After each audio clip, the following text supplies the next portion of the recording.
नमस्कार, clean news Rajasthan में आपका बहुत बहुत स्वागत है। चलिए देखते हैं शाम तक की सभी मुख्य खबरें फटाफट अंदाज में।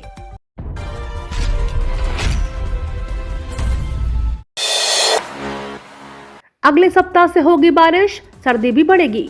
बंगाल की खाड़ी पर सक्रिय चक्रवाती परिसंचरण तंत्र का असर राजस्थान के मौसम में अगले सप्ताह से हावी हो सकता है।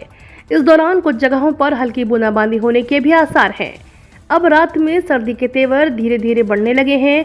बीती रात 8 शहरों में रात का तापमान 15 डिग्री सेल्सियस तक पहुंच गया। मौसम विभाग के अनुसार राजस्थान के आसपास बने चक्रवात के वातावरण से नमी कम होने लगी है।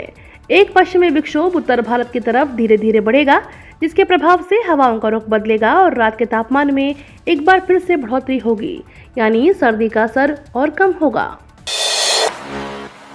स्क्रीनिंग के बाद 1,10,000 संविदा कर्मी होंगे परमानेंट। सरकारी विभागों में काम कर रहे 1,10,000 से ज्यादा संविदा कर्मियों को नियमित करने का फैसला किया गया है। सभी संविदा कर्मियों को Rajasthan contractual hiring to civil post rule 2022 के दायरे में लिया जाएगा। मुख्यमंत्री अशोक गहलोत ने शनिवार को राज्य में Rajasthan contractual hiring to civil post rules 2022 लागू करने के प्रस्ताव को मंजूरी दे दी है। ये नियम राज्य के सभी विभागों में काम कर रहे संविदा कर्मियों पर लागू होंगे।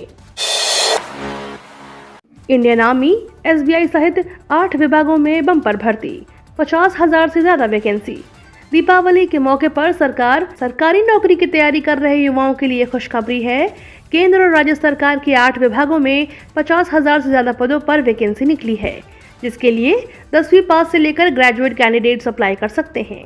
इनमें इंडियन आर्मी में 128, स्टेट बैंक ऑफ इंडिया में 1422, राजस्थान शिक्षा विभाग में 46,500, हिंदुस्तान कॉपर लिमिटेड में 84, केंद्रीय औद्योगिक सुरक्षा बल में 540, राजस्थान कर्मचारी चयन बोर्ड में 2996, इंडियन नेवी में 212 और केंद्रीय रिजर्व पुलिस बल में 322 पदों पर भर्तियां की जाएंगी।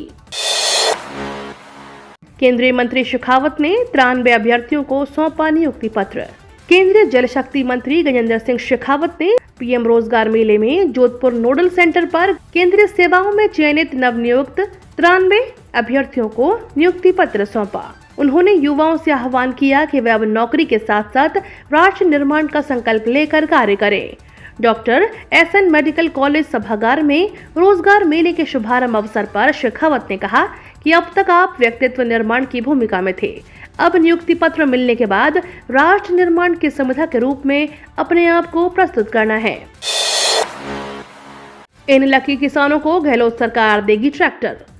राजस्थान राज्य बीज निगम ने राज्य के राजीव गांधी किसान बीज उपहार योजना की शुरुआत की है।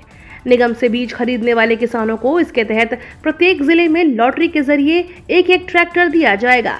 उपहार निगम में बीज खरीदने वाले किसानों को दिया जाएगा। बीज के थैले में एक कूपन उपलब्ध रहेगा। कूपन के आधार पर विजेता को उपहार दिया जाएगा, जिसके तहत प्रत्येक जिले में एक किसान को ट्रैक्टर दिया जाएगा।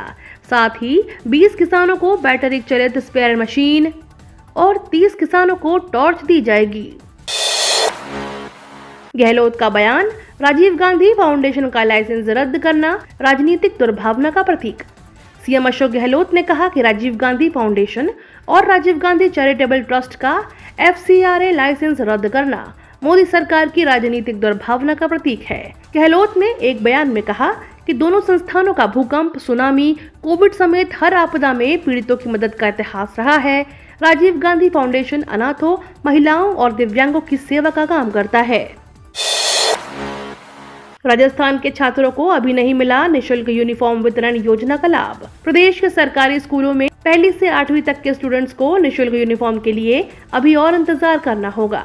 स्कूलों का आधा सत्र गुजरने के बाद भी उन्हें यूनिफॉर्म नहीं मिल सकी है और अब जब मुख्यमंत्री अशोक गहलोत यूनिफॉर्म के लिए दिए जाने वाले फैब्रिक का वितरण प्रक्रिया का उद्घाटन नहीं करते, तब तक स्टूडेंट्स को यूनिफॉर्म का कपड़ा नहीं मिल सकेगा।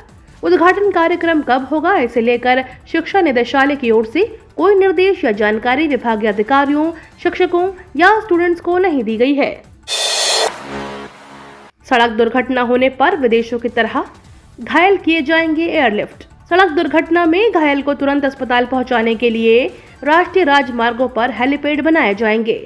केंद्र सरकार के प्रोजेक्ट संजीवनी के तहत हेलीकॉप्टर को घायल तक पहुंचाने का लक्ष्य 20 मिनट रखा गया है। इससे घायलों को पहले 1 घंटे गोल्डन आवर में उपचार मिल सकेगा।